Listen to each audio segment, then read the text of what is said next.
I will win the crowd. I will give them something they've never seen before. So, what I'm going to ask you to do is to look at him, hold your sword like this, and make it look badass. Okay.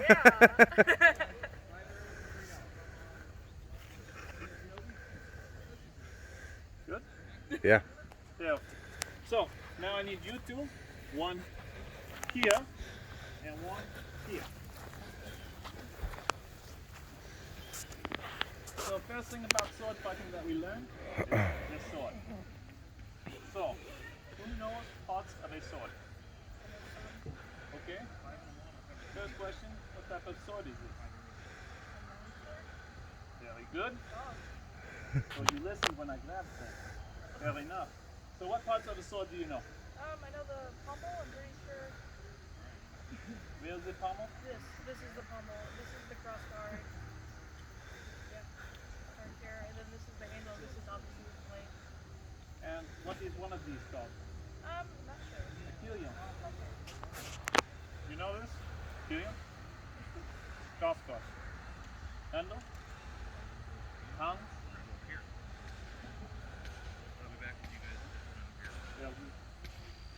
On. This is the blade, right? The sword part of the sword. So we have two cutting surfaces. We have this one and this one. Now we have a long and a short blade, which is one of these and one of these. Now which one is a long one and which one is a short one?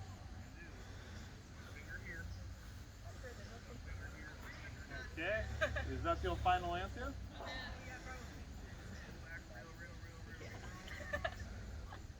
On to you?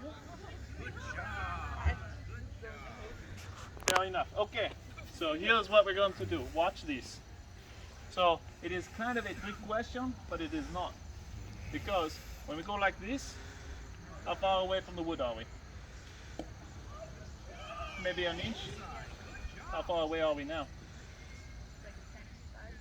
About 3, 4, 1, 3, 4. So this is a long, this is a short, otherwise known as a through and a false edge. A through edge strike versus a false edge strike. So we also have the weak and the strong. So this is a very fun thing for me to do. So what I want you to do is to take your weak and put it in my strong. And push. Out there. Yep. Out there. How strong are you? You're pretty strong? Not really. I can take an influence and hold you in place like this. Oh my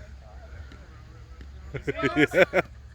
Has she ever done any weight training or anything? No, it's time to get her started. Okay, let's try this enough. So your turn. Laugh as much. Put your weak in my strong and choke. Once again, we knew you were going to be weak. Now usually I would just leave it at this point to say, guess what? I am that much stronger than you. But I will be fair. So what I will have you do is hold this sword like this, and then let me put my weak in your strong. And push up. Wow, look how weak you are. See?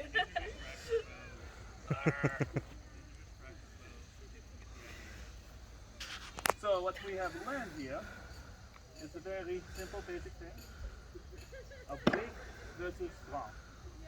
And this is why weak is a killing edge, strong is a good defensive edge. Good. Now we have this thing here. I don't know if yours has it or not, but it should be in there. So anyone have any idea what this is? It is a floor. Ah, so what is a puller door? I'm not sure. I just know what it's called. Ah, any ideas on you? Take a look at it. Maybe it's just make it lighter. There's like less material. Good. That is a good start. So it makes it lighter, it makes it stronger, and balanced. Thank you guys. So the question is how can you take away metal and make it stronger? What grade are we in? What grade? High school? 10th grade. 10th grade. Okay. How much have we learned about shapes? Geometry. Yeah, plenty. So, what is the strongest shape? Close. A circle. Closer. Oh no. What is a circle that has a line up the side? A half circle. No, up the side. Here's a circle. And oh, Oh, a cylinder. very good. So, a cylinder is the strongest shape. But cylinders do not cut very well. That is why it is in the middle, not on the edge. Now, our edges are shaped as cylinders because these are same. But if it was real, these would be which is a second strongest shape. But at least it cuts.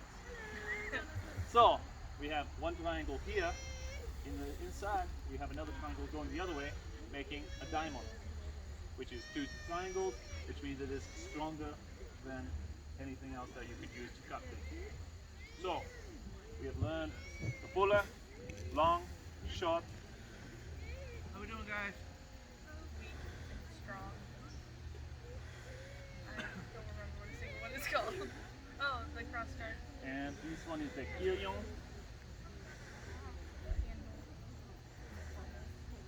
Wow, guys. On tang. The whole thing that tapers down here to here, that's the tang. Thanks. So we learned the sword. So now what we have to do is we take our sword in front of us like this. You will face straight this way. You will face straight this way from here. Right there.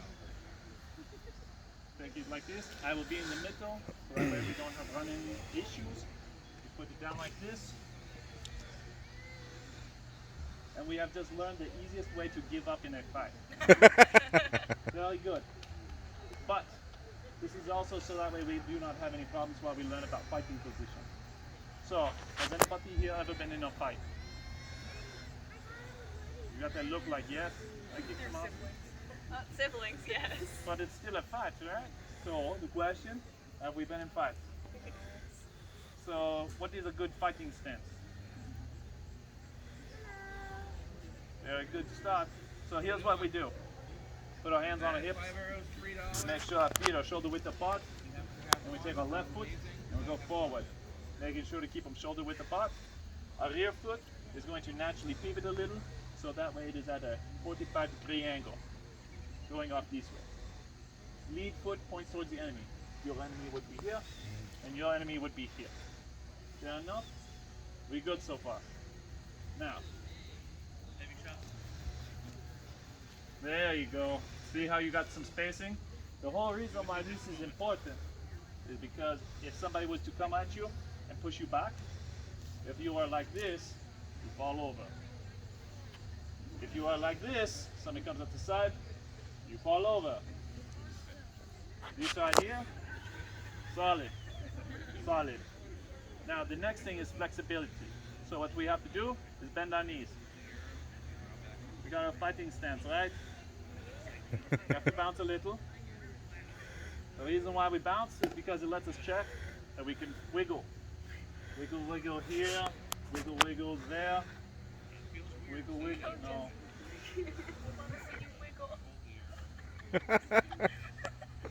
But it allows you to dodge a blade, and that is the main key for this. So next, we get our sword. Anybody golf? Okay. So first thing, take our handle, we take our hand. Put the hand right here, like so. Put the thumb like this. Pick it up. Thumb like this. Wave at your friends. Hi guys. Hi. Nobody wave. Oh, you wave at me. Thank you. That's right. Your instructor is not your friend. He'll kill you later. But no, like this. Wrap. Bring your thumb in. Now, do not hang on to this really tight. You need to be loose because you need to be able to pivot. If you hang on too tight, you tie your hand. If you tie your hand, the sword goes down and you die.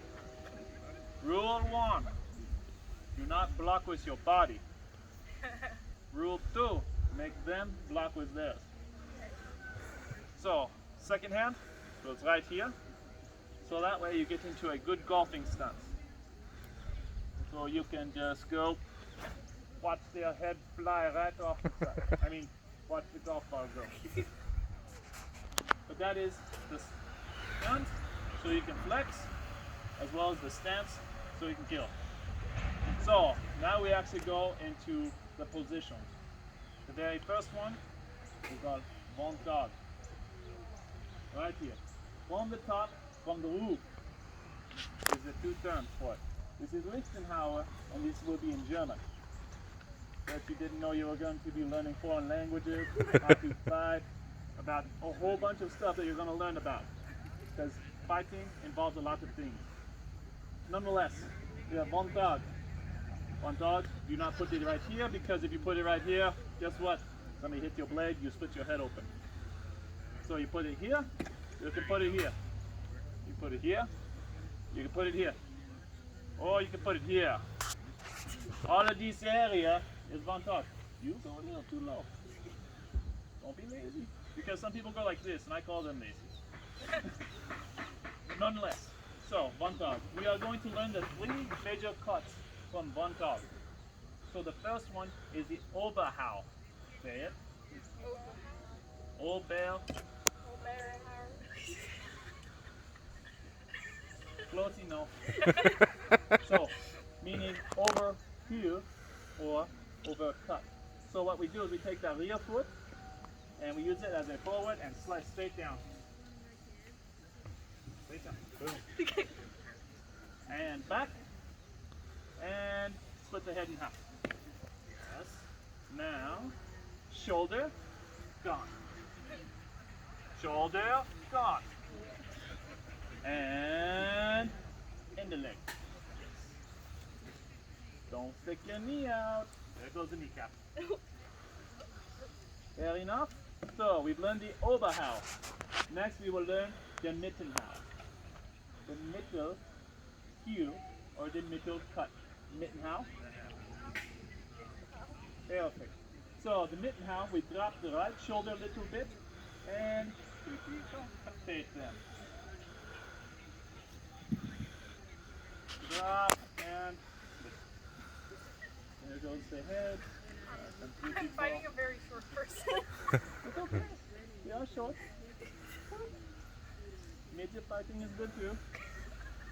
Tall fighting. You can even cut them at the ankle. But that is a different position because we have Vontag. Vontag goes from here to here. So head chop, very easy. But that is there. Okay, from that point we will go to the Unterhau. So this is the uppercut. You ever seen a good uppercut? Right? Okay, we will be doing that with the sword. What we'll do is we'll take this and we'll put it through their chin, split their chin in half, and put this tip in the sinus cavity and pop it out of their nose. What? It's beautiful in the world of healing. Nonetheless, we had Vontag, right? Now last time we dropped our right shoulder a little bit. This time we're going to drop it all the way down and we push straight up, right through the jaw, right into the sinus cavity and out the nose / forehead. Ready? On here, drop, there you go, and straight up, and isn't that beautiful? Yes, blood. Brain matter even. It is very beautiful. And go. Whoa. The wrong way. Close, but backwards. There you go, much better. From here, slow. Exactly. The noises make it work better. So, as I straighten out my sword a little, because it is cold, nonetheless.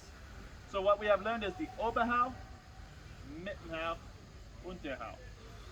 We always step with it for a simple fact of putting inertia into the blade tip. What travels faster, this or this? Exactly. I almost forgot one thing for you guys when we were talking about parts of a sword. It is called the sweet spot. So what you do is you take your sword like this, and you go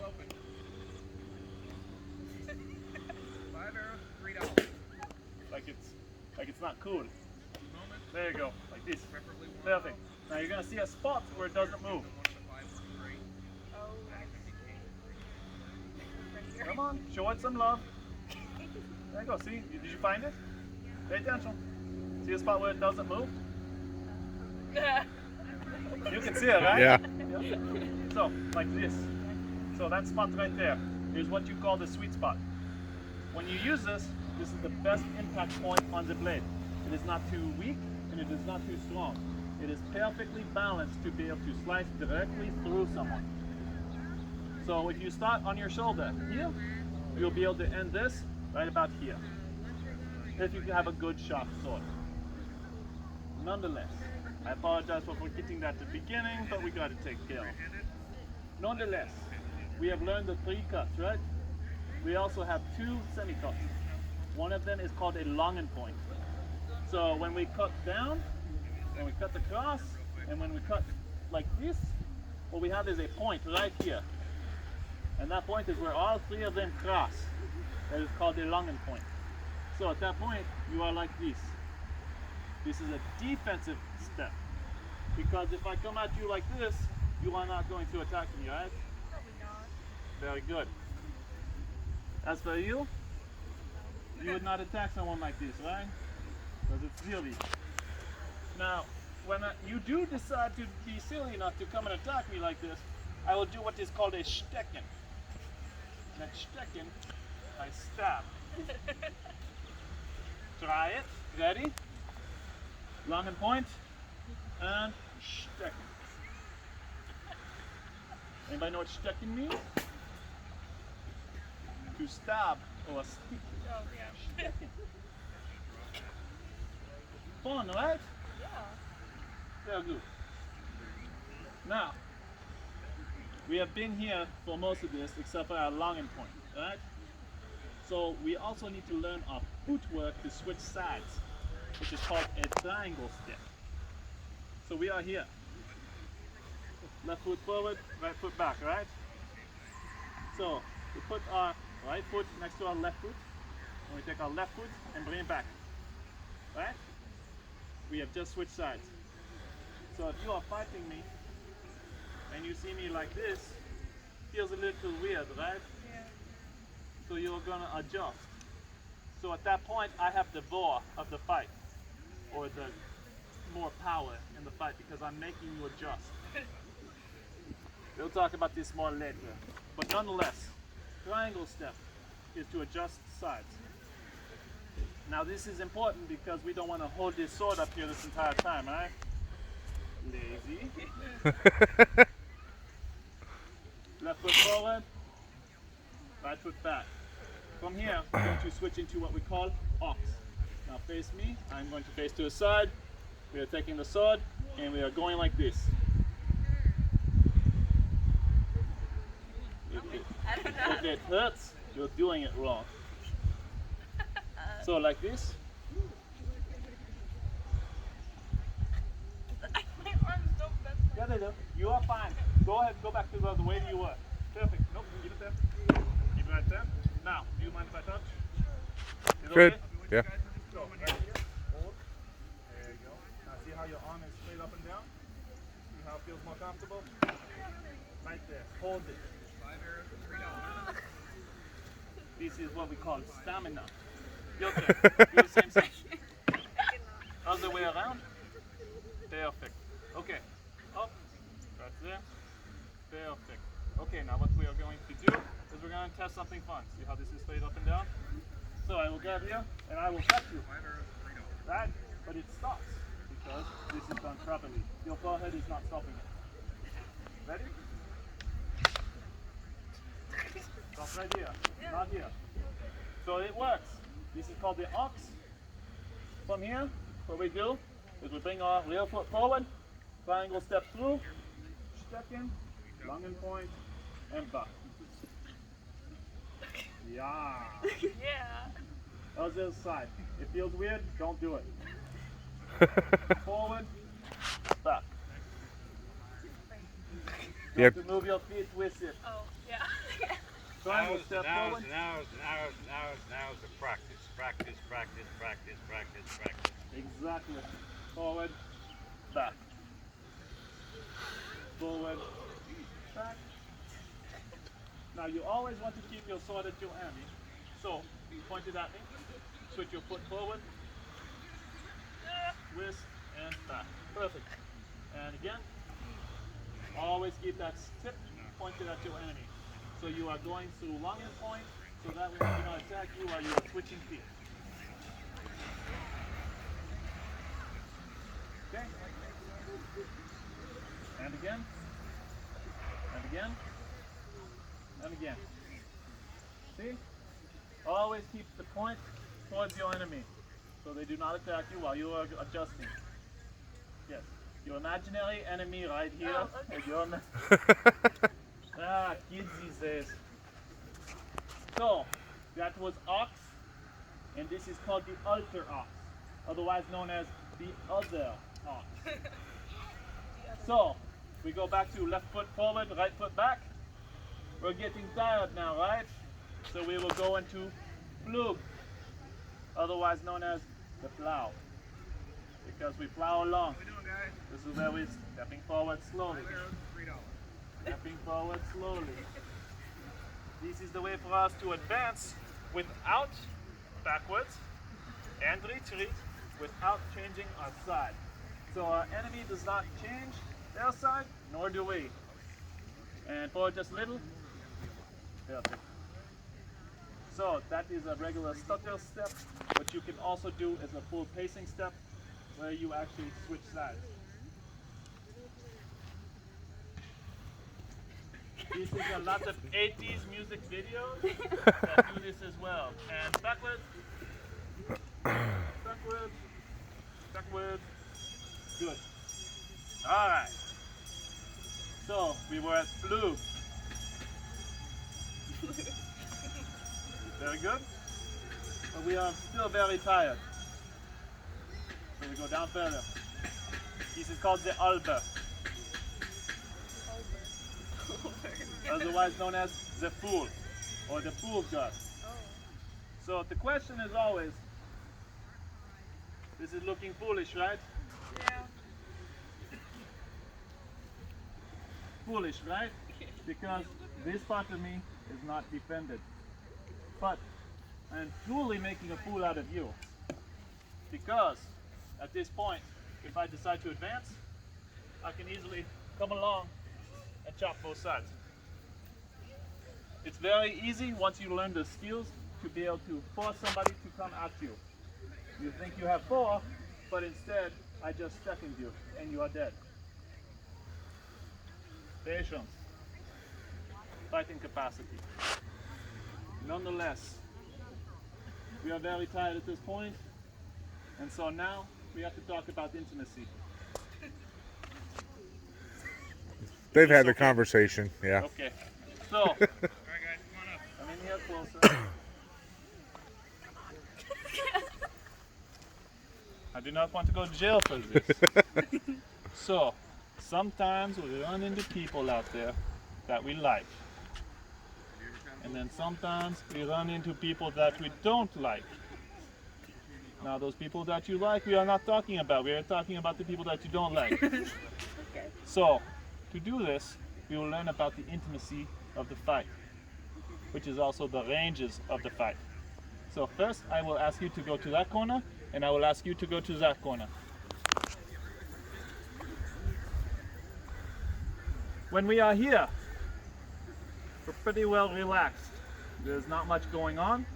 You are just in a ring with a crazy guy with a sword who has a really bad French accent. Correct?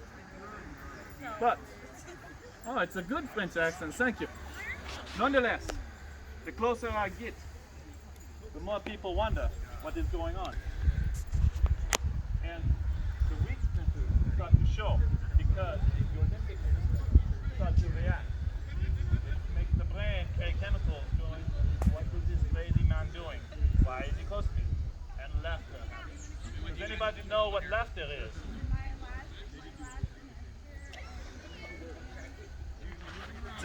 defensive action. Laughter lulls the enemy. It makes the enemy think that you are Weak. weak, that you are subservient. That is a funny situation. I don't know what is going on here, but it's funny, right? See? But it also allows you to claw their face off when they get close enough because they think that you are not a risk. Yeah. Fair enough? So, the reason why we go over this is because the next stance that we have, go ahead and come closer. You here? You here. We are here at Alba, the pool guard, and we bring it right back to our real foot. There we go. Left foot forward, right foot back. Oh. Now switch your hand. Oh. Wait. I will teach them well enough to know how they die. Yeah. That's all. To your right side, Jess. Oh. Real foot. There you go.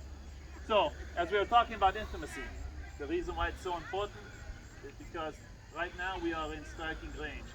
It makes you fearful. But if you are like this, you do not have a real guard. But when we get close enough, that if I try to cut, we are too close, this is where you step into the Nebenhut, otherwise known as the near guard. What is it? Nebenhut.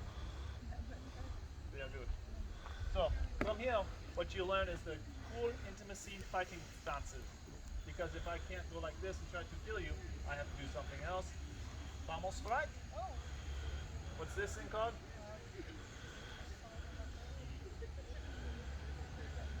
Yeah, you're close. Killian. Killian. A Killian strike to the face, to the side, or it's a generalized push, right? But it feels weird because you are so close that you can do a pommel strike, Killian strike, pommel strike, or just a push. But if you try to have your blade in front of you, you can easily disarm and go after them. Grapple and kill. So, it is also one of my favorite parts of the fight. Because when you are here, you have what is called a compo step. Now this is what takes fighting and turns it into something of its own creation. Because a lot of fencing uses straight line fighting. You guys know fencing? You ever watch fencing? That's it. In the Olympics. Yeah. You're online the entire time. This is not good for fighting. Do you really want to be online with a blade the entire time? It's silly. So what we do is we do the compo step. So instead of being close, like a triangle step, we go far out. And then we switch our left foot back and we bring our sword out and get the kidney. Because we want them to die. Now, if they don't move, their line of fight is still here. That is the online fight. Meanwhile, I am offline and feeling. Ready? Just that easy. You didn't even see it coming, right? Now notice the nervous laughter. Still there. Limbic system. Nonetheless, your turn. If I don't have a firearm, I will be here. I am killing you. Oh no. Very well. A little bit extra step than needed. But chop your head off. it's a compass. So what we learned is that sword fighting is also a count. So, go ahead. Your turn. Kill me. Perfect. Oh, I didn't really try to kill him. Offline. Perfect. That's exactly what you do. But we have what is called the sword fighter salsa. The triangle step, right? So we take that left foot forward, right foot, left foot. We know how to salsa, right? This is what it is. But we can add a combo stuff in there. Now we are making it fancy, right? But all of these are killing moves, capable of doing what we need to do. Fair enough? So, we have learned all the basics, but we have not learned my favorite thing, which is to finish someone rightly. Looks weird, right? You like finish someone rightly. So, what you do is you remove the pommel. These unscrew. You do not unscrew yours. Do not unscrew yours. But these unscrew. These are machine screws. Now, I do not believe in the 1600s that they had such a thing as a machine screw. But they did have screws. So maybe 3 twists, maybe 4. So if you went to fight someone and you actually loosened it, you could use it as a moment to be able to attack. But as most things in history, it is very easy to interpret in different ways because there is only one document that talks about it. My favorite way to look at this is to be on a royal field, fighting one-on-one, like a royal duel, and the king being up there on his perch. Meanwhile, I have just totally concussed this person because I have half-sworded and beaten him over the head until he is on the ground. But I will totally finish him rightly because I will unscrew this, I will look at my king, put my foot on him, unscrew it, dash it on his head, and kill him off. It makes more sense for me to do that and to unscrew this and have a chance of something bad happening to me. But it is all due to interpretation, and that is history. And that is how we can study it and figure out what's going on. But if you have any further questions, you look like it there for a second. Like, oh, wait, you're going to sneeze. It was season. It was season. So, any sword fighting question? No? Speechless? What's the, on average, I mean, you start your apprentice is about what, 12 years old, where you start squiring, about 11, 12 years old? Yes, 11, 12. Once you start understanding what is going on, 11, 12 would be a good place to start. You have to remember the age that you could get up to, which is not very much. But it takes you a good 10 years professional training. Easily. You got to remember, squires learn first at cutting up the food for the night. That is phase 1. Understanding how to cut food. Understanding how to keep things clean. Understanding how things get put together. Then you start getting into learning how to sword fight. Then you get learning into how to actually get good weapons and to be a knight yourself. So you might not even be fully apprenticed by the time you are in combat. Or die. So how different is it, like, if you're using a curved blade instead, like a saber or... So saber fighting is a totally different fighting style, but the basics are always there. Mostly sabers are one-handed. Yeah. So all your fighting is adjusted. And it is also more of a fancy fight. Because of the curve on the blade means that your cutting surface has to go more. So the problem is that you're giving up cutting distance. So this blade, if we just bent it, you would lose 3 inches. But you would be able to have more of a backstab capacity. So you got more left to right instead of the distance. Alright. Make sense? Yeah. So epee is the type of fighting that you start getting into when you start talking about that. That is rapiers, that is fencing, foil fighting. Alright. Good? Yeah. Good? Good? You'll put down your rock and I'll put down my sword and we'll try and kill each other like civilized people.